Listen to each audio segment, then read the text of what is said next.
Hello, everybody, and welcome to another edition of Clock Talk with Dr. Greg Brannon. And this is a continuation of the personal series that we're doing for these sessions of Clock Talk. So, how are you? Pretty whack because you know who I am, but yeah, I'm open up myself, but yeah, it's good.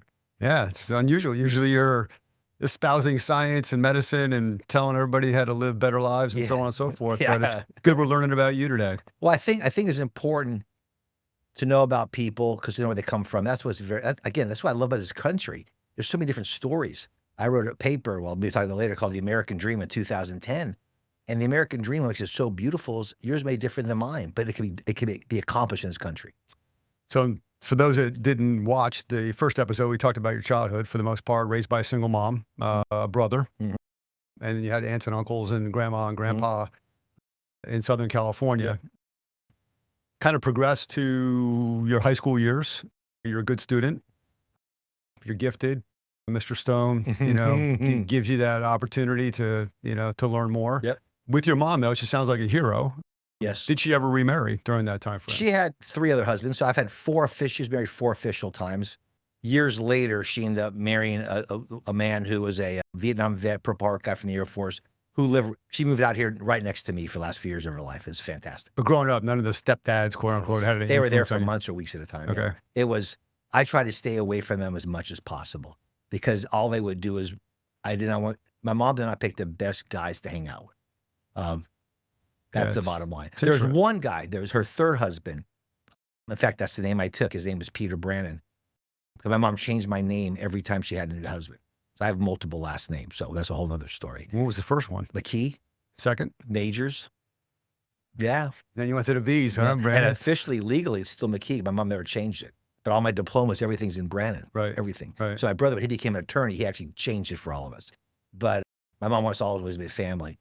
But Pete Brannon was married to my mom for 3 years, hardworking man. And I remember later on after the divorce, she goes, "Greg, man, I love your mom, but she's crazy." I go, "I got it. I understand. I'm with you, bro." So, sidebar, your son's name is Peter. Uh-huh. Is that because of... No, named after my father-in-law, who I never met. Okay. My wife, Jody, lived the life. Her mom and dad lived in New York. I'll do real quick because it ties together who he is. And her dad, at 15, got his brother's birth certificate to go fight in World War II. Came back, finished high school, then joined the Navy, came back, went to NYU, went to law school. And he came from a dysfunctional family, but became like the labor attorney of Manhattan. And my wife had camp every summer, family went to Europe, all that kind of stuff. And at 16, when she was 16, he died of a heart attack at 52 in her life. Then she went from that to working 3 jobs just to survive. So yeah, he's like, I never met him, but he's a stud. All right, so now you're in high school, still playing sports? Yeah, it's sports, golf, baseball. I stopped baseball, but golf, and I wrestled. But golf was the thing I just loved. How'd you get involved with golf? Oh, man, when I moved to Orange County area, there's a par 3 golf course out there. And I never did golf in my life. And I went to this par 3 course. I was like, oh, my gosh, this is fun. And I fell in love with a guy named Tom Watson, watched him playing the British Open. And that's what I used to do. And so I started playing golf competitively my freshman year. And that's why I started. That was it. Baseball, I played forever. I was good, not great. If I was on the team in high school, I'd be a bench warmer. Mm-hmm. And I just got into golf. That was my thing. I wrestled 2 years. All my real good friends on the wrestling team, and they were great. I just wrestled to work out. So you're on the golf team in high school, and you're obviously a really good student too. What made you fall in love with medicine? Again, I think back in my head is my uncle's father-in-law, Dr. Dalkey. I just think his life. And I always liked people. I just love hanging out with people. I love people seeing their best. And I found I've always loved science. And I think it tied together people and science. And this was during the idea of socialized medicine coming to America. And I had older doctors that I met was saying, "Greg, the future of medicine is down the toilet." And I was thinking, okay, regardless of what I do, if we all paid $5 an hour, what do I want to do? And this is what I wanted to do. So my off time, I always did labor work. I would do manual labor. I loaded trucks for about 4 or 5 years. I'd go to labor sites because I could work on a weekend or work at nights and you get paid more money, faster work. I was never a 9 to 5 guy. I could not punch a clock. That was not my thing. And that's what I did in high school and I did in college. Any significant courses that you took in high school that... To understand everything. It was very easy for me because when you looked at Stanford or USC or UCLA, they all had their core requirements, of your math, back to when I graduated in California, it was like a freedom idea of what class you could take. you need like 1 semester out of 4 years of math, or, it wasn't like that hard. But for colleges, they wanted 3 sciences, 2 languages. So for me, it's easy. My whole dream was USC my whole life. So I just made sure that I had the admission requirement for those schools. Where'd you apply? I applied just to Stanford, USC, and UCLA. Your UC system you applied to, not that. So I didn't get in UCLA. I got in Irvine, which is number 2. But I got in USC. I early admitted for that school. I got in there October of my senior year. So I got in very early admissions. And how'd you make out in Stanford?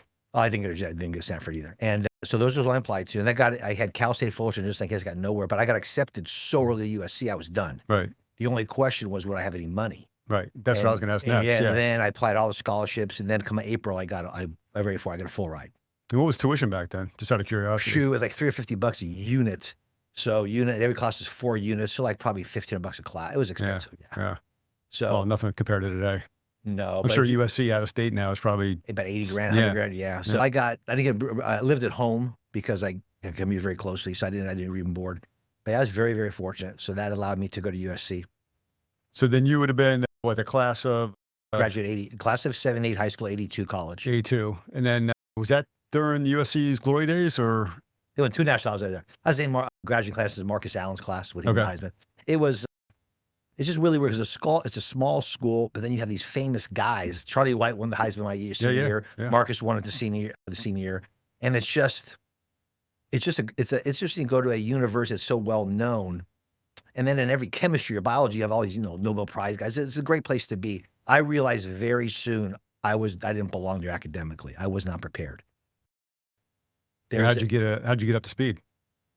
I got my ass kicked the first year, and then the second year I learned how to study. And cause I didn't have to study much in high school to do good, but to do really well, it's a my mother always said, read something, write it, and read it, write it, say it. And I blow through it. I listen to class and get grades, but in there I got my ass kicked. And I didn't learn how to study really hard and properly until my junior year. But the key is just to work, read. And that's when I really got better. My grades stunk in college. I did well on the MCAT. So when I didn't get to med school my first year out, I had to sit out for a year. And what I did is I went to the library. There's 7 subjects your first 2 years in med school. So I went and got those books, and I studied them that whole year just in case I got in. Mm-hmm. And I got in, barely got in. And then when I finally got in, the med school's easy. And I'm saying joke. I'm not being facetious. It's read 12 hours a day. It's like, it's just, can you do the push-ups? And were you a pre-med major in undergrad? I'm biology major. Or biology extensive. Yeah. My counselor, who was very truthful to me, says, Greg, I think you'd be a great gym teacher. You love kids. You love coaching because you're not getting the med school. And she was right. My MCAT saved my rear end, but my GPA stunk. And then, but when you get in, I can't, it's just really effort. It comes back to effort. I was lazy in the sense that if it came easy to me, I'd get my A and move on. When it got hard, I'd push hard, but I got a B. But a B wasn't good enough.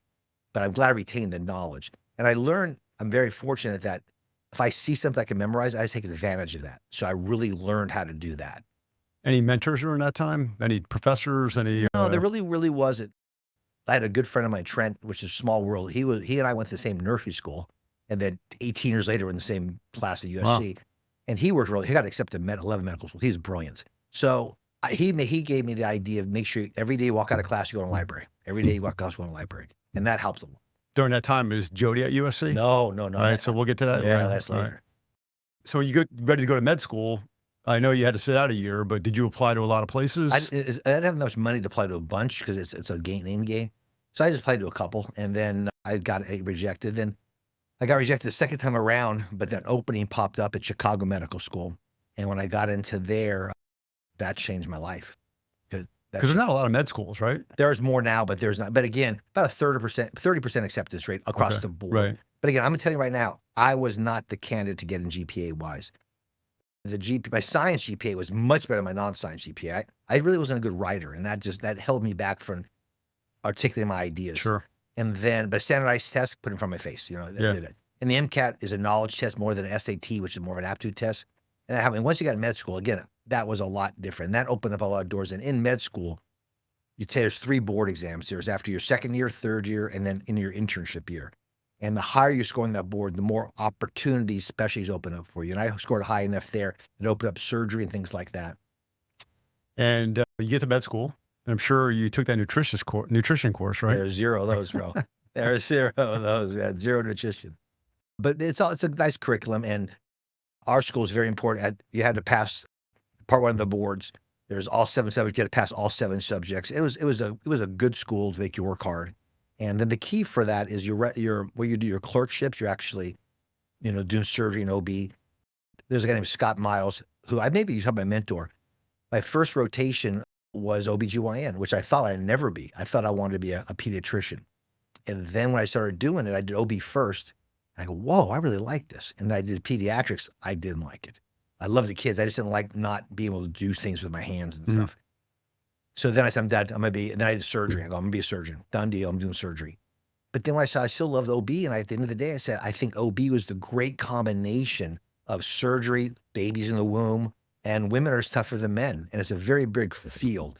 There's a big field within it. It could be cancer surgery, infertility surgery, is a big, broad stuff. And we trained at, we were very fortunate academically to have one of the best places in the country to train. So I was exposed to experts across all the field there.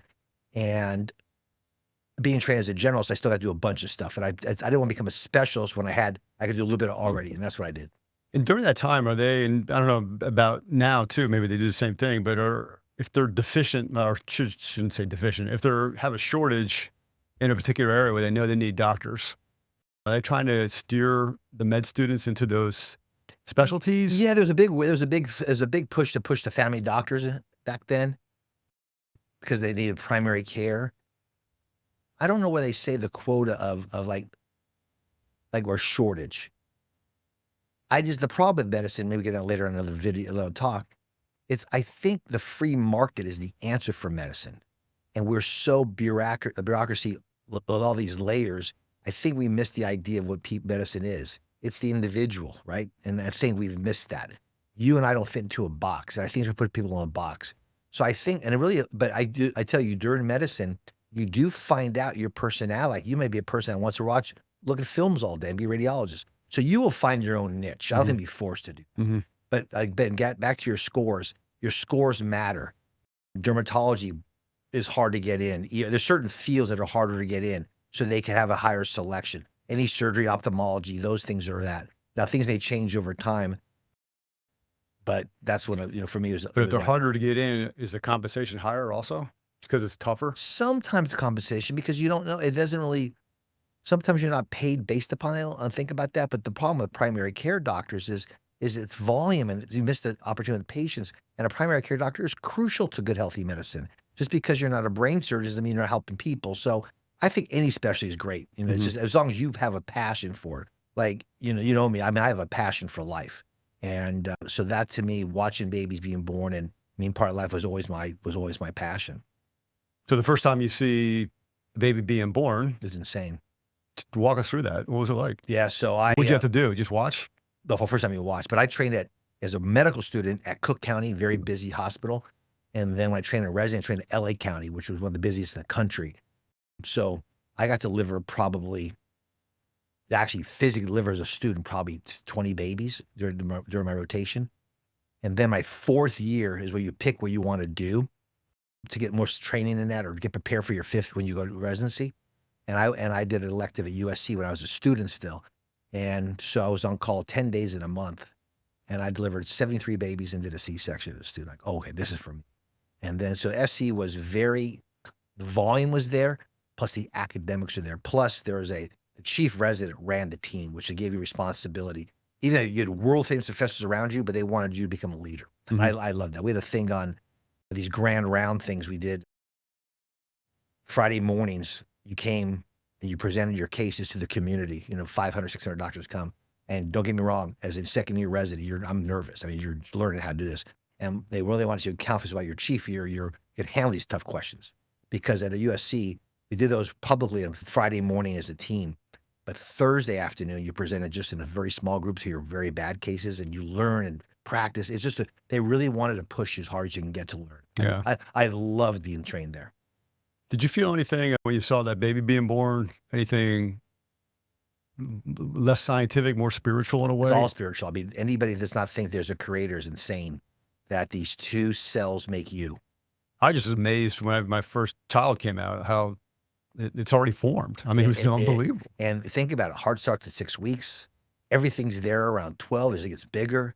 I mean, the ultrasound has just shown that life in that womb. So, Jim, it's insane what it does, and I just again, it didn't I didn't need to be like, verify there's God. It's just like, thank you, basically. To me, it just screams out Romans 1, the creation crows out creator. Fantastic.